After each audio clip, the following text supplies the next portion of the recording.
बिस्मिल्लाहिर्रहमानिर्रहीम अल्हम्दुलिल्लाहि रब्बिल आलमीन अर्रहमानिर्रहीम मालिकि यौमिद्दीन अस्सलातु वस्सलामु अलैका या रसूलल्लाह सल्लल्लाहु अलैहि वसल्लम। अस्सलामु अलैकुम डियर स्टूडेंट्स। आज जो है वो हमारा जो लेक्चर है, ये बुक आपको नज़र आ रही है।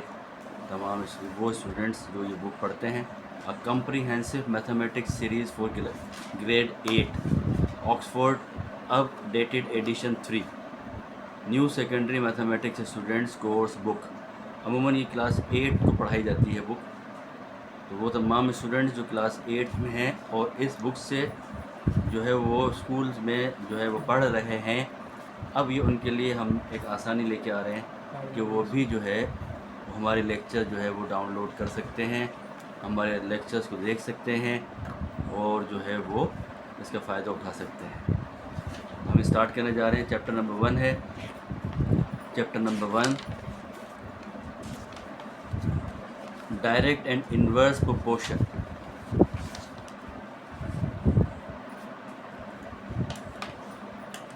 चैप्टर का नाम है डायरेक्ट एंड इनवर्स प्रोपोर्शन।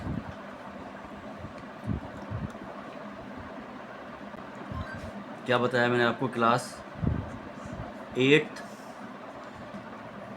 ठीक है बेटे।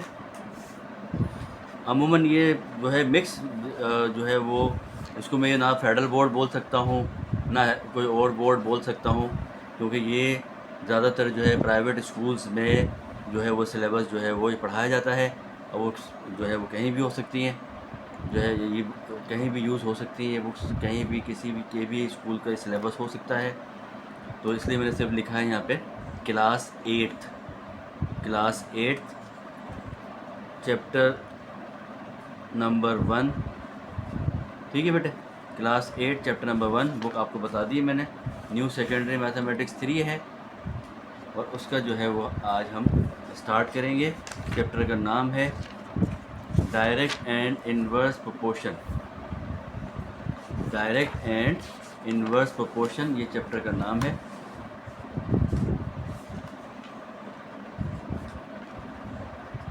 Direct and inverse proportion. Direct and inverse proportion chapter number 1 class 8 book आपने देख ली है। कौन सी है? ऑक्सफोर्ड की अपग्रेडेड एडिशन है ये, कम्प्रीहेंसिव मैथमेटिक्स सीरीज़ 3।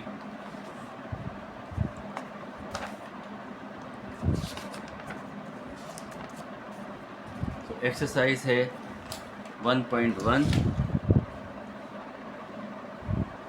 कोशिश करेंगे आज क्वेश्चन नंबर 1 से लेकर क्वेश्चन नंबर 4 तक करने की। तो आज हम इसके क्वेश्चन नंबर 1 से लेकर क्वेश्चन नंबर 4 तक हमारा लेक्चर होगा। Question number 1 to question number 4 chapter number 1 और एक्सरसाइज है 1A। एक्सरसाइज है 1A। क्वेश्चन नंबर 1 है if x is directly proportional. Distinguish करने के लिए थोड़ा मैं इसको अलग कर देता हूँ। If x is directly proportional to y and x is equal to 4.5 when y is equal to 3. If x is directly proportional to y and x is equal to 4.5 when y is equal to 3, find part 1 an equation connecting x and y. ठीक है बेटे, y क्या कहता है, ये x is directly proportional to y. X जब आपको कहे वो x is directly proportional to y, तो ये सॉल्यूशन में स्टार्ट कर रहा हूँ उसका। ठीक है, एक्स इज़, तो ये साइन क्या आता है, x is directly proportional to y. X is directly proportional to y. जब भी हम साइन ऑफ प्रोपोर्शनलिटी हटाते हैं तो इक्वल साइन के साथ एक कांस्टेंट आता है जिसे हम के कहते हैं, के वाई। तो ये हो जाएगा x is equal to k y. X is equal to k y. अब सबसे पहले जो है वो हम क्या मालूम करेंगे, के की वैल्यू मालूम करेंगे जो कि कांस्टेंट है। डायरेक्टली प्रोपोर्शनल अभी आपको और आगे जाके भी अच्छी तरह समझ में आएगा। डायरेक्टली प्रोपोर्शनल का मतलब होता है कि अगर एक चीज़ बढ़ रही है तो दूसरी चीज़ भी बढ़ेगी। आ रही है बात समझ में? अगर एक चीज़ बढ़ेगी तो दूसरी चीज़ भी बढ़ेगी। इसके लिए शर्त ये है कि आपका जो यूनिट है वो सेम होना चाहिए। यूनिट का सेम होना ज़रूरी है। आप इसको ये जहन में रहे आपके, जैसे प्रोपोर्शन वगैरह है इसमें यूनिट का सेम होना ज़रूरी होता है। तो x is directly proportional to y, x is equal to k y. अब मैंने क्या कहा आपसे कि ये डायरेक्टली प्रोपोर्शनल में क्या होता है, x बढ़ता है तो y भी बढ़ता है। ठीक है, यानी कि इसको अगर मैं ग्राफ की शक्ल में लिखना चाहूँगा तो ये क्या बनेगा, एक छोटा सा मैं यहाँ बना रहा हूँ आपके लिए। ये x है, ये y एक्सिस है। ठीक है बेटे, ये x है और ये y है। अब क्या कहा मैंने, x बढ़ेगा तो y भी बढ़ता जाएगा और इस तरह से उसकी जो है वो डायरेक्शन इस तरह बनती जाएगी। आप देख रहे हैं x बढ़ रहा है तो y भी बढ़ रहा है साथ साथ। ये इसकी पोजीशन होती है। अब आप देख रहे हैं कि क्वेश्चन में हमें x मिला हुआ है 4.5, k मालूम नहीं है, y की वैल्यू है 3, तो k फाइंड करना है सबसे पहले। तो 4.5/3, k के साथ 3 मल्टीप्लाई कर रहा है, वहाँ जाके डिवाइड करेगा 4.5 के नीचे और k की वैल्यू आपके पास आ जाएगी। ये आपको करना आता है। k की वैल्यू आएगी आपके पास 1.5। ये आपके पास क्या है, कांस्टेंट। अब जो हमने ये x is equal to k Y बनाया हुआ है, यहाँ पर आप x को x ही रहने देंगे, k की जगह पे आ जाएगा 1.5, k की जगह पे आ जाएगा 1.5 और y को छोड़ देंगे। x is equal to 1.5 k। Now it is your connecting equation. It is called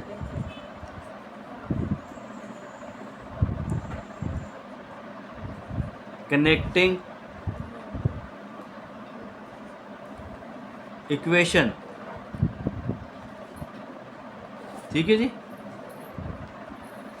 जो क्या कर रही है, x और y को कनेक्ट कर रही है।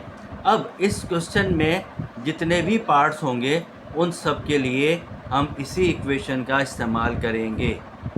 x is equal to 1.5 y। Now second part,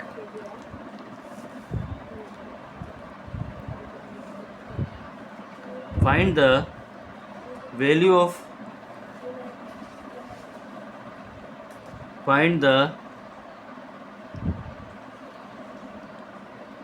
of x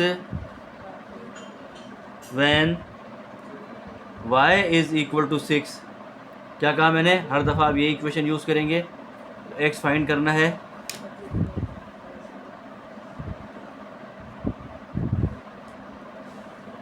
x is equal to 1.5, यही इक्वेशन आपने यूज़ करनी है। So x is equal to 1.5, y की जगह पर 6 आ जाएगा। So that x is equal to 1.5 को जब आप 6 से मल्टीप्लाई करेंगे तो डेफिनेटली आंसर आएगा 9।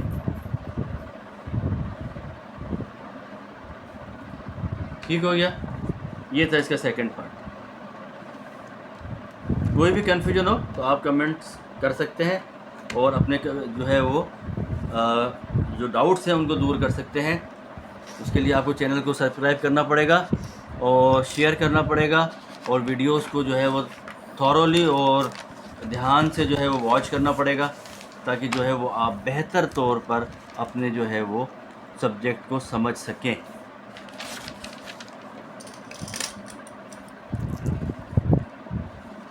क्वेश्चन नंबर 1 का part 3।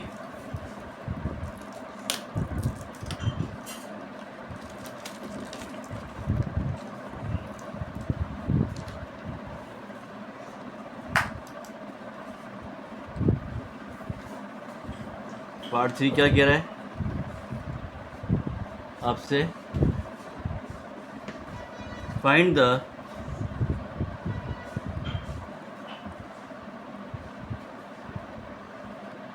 Value of y when x is equal to 12। Connecting equation आपके पास क्या थी? x is equal to 1.5y थी, x मिला हुआ है 12, 1.5y, y फाइंड करना है। 1.5 12 के नीचे जाएगा क्योंकि यहाँ ये मल्टीप्लाई कर रहा है, तो y इज़ इक्वल टू 12 को डिवाइड कर दीजिए 1.5 से, you will get 8, y is equal to 8। ठीक है, और ये आपको सीखा होगा आपने अपनी छोटी क्लासेस में कि डेसिमल को हम यहाँ से रिमूव करेंगे तो ऊपर एक ज़ीरो आ जाएगा। ठीक है, ये डेसिमल रिमूव हो गया तो ये बन गया 120/15, और 15 8 ज़ा 120 होता है। ये y की वैल्यू।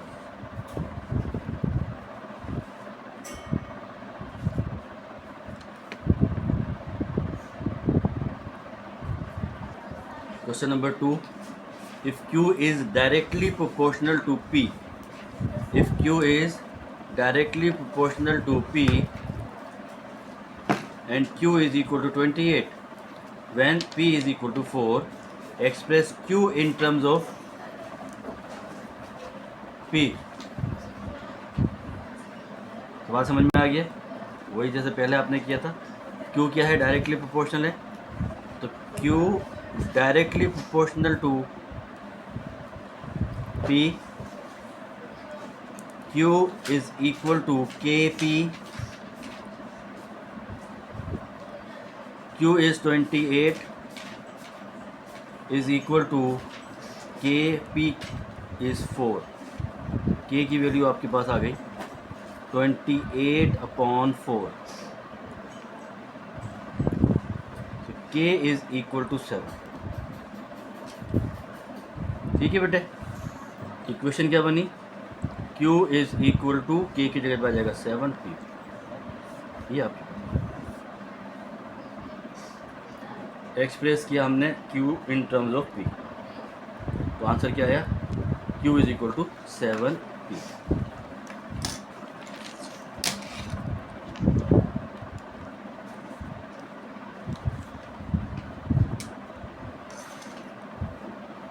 अगला पार्ट है find the value of Q when P is equal to 5। Find the value of Q when P is equal to 5।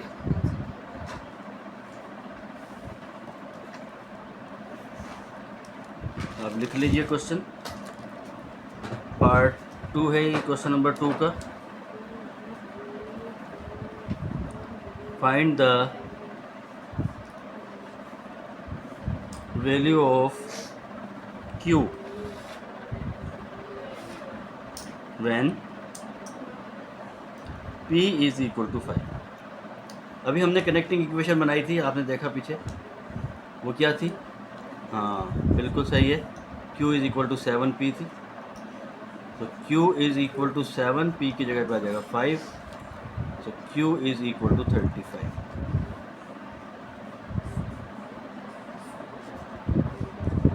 ठीक हो गया?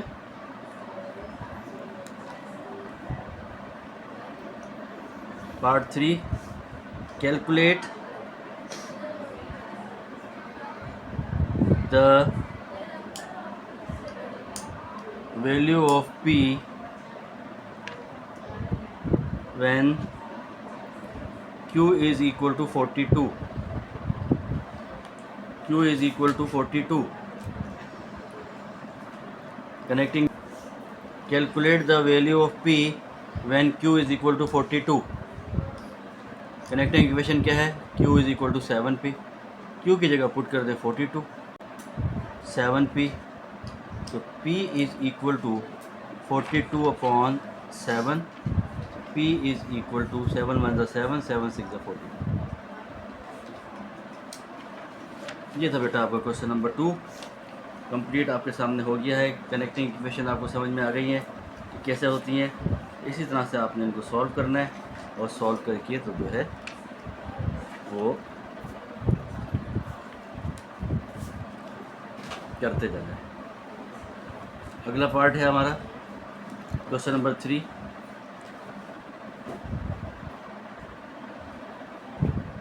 If Z is directly proportional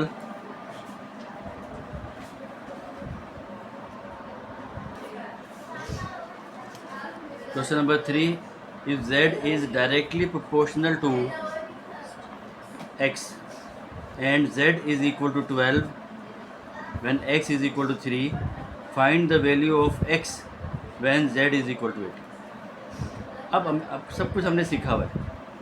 सबसे पहले हमने क्या सीखा है, Z is directly proportional to X। हमने इसको ख़त्म किया है डायरेक्टली प्रोपोर्शनल के साइन को, और उसकी जगह पे क्या आया, इक्वल और K। Z is equal to KX। Z की जगह पे आपने रखा 12 is equal to K, X की जगह पे रखा 3, K की वैल्यू आपके पास आ गई 4, 12/3 मीन्स 4। तो कनेक्टिंग इक्वेशन क्या बनी आपकी, Z is equal to K की जगह पे 4X, Z is equal to 4X। क्या मालूम करना था, find the value of X। X की वैल्यू फाइंड करनी है 18 मिला हुआ है Z, तो Z की जगह आप क्या पुट करेंगे 18, 18 इज़ इक्वल टू 4X। ठीक हो गया, X क्या हो गया 18/4, X is equal to 9/2 and X is equal to 4.5। ये था आपका क्वेश्चन नंबर 3। कोई बात अगर मालूम करनी हो, समझ ना आई हो, कमेंट बॉक्स में आइए, कमेंट कीजिए और जो है वो समझिए क्वेश्चन को, लेकिन गलत मत कीजिए। समझने से शर्माइए मत, कभी भी मत शर्माएं। अगर सब शर्माएंगे तो फिर आप सीख नहीं पाएंगे। Question number 4,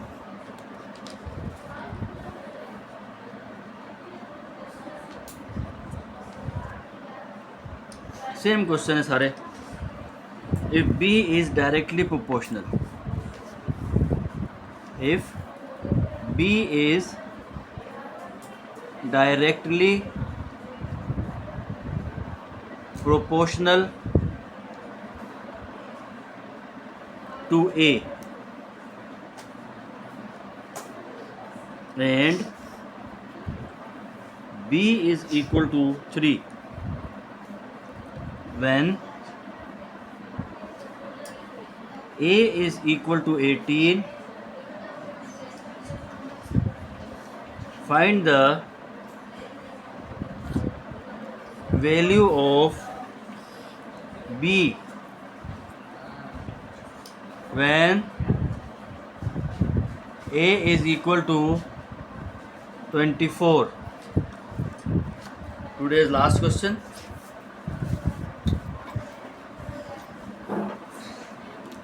If B is directly proportional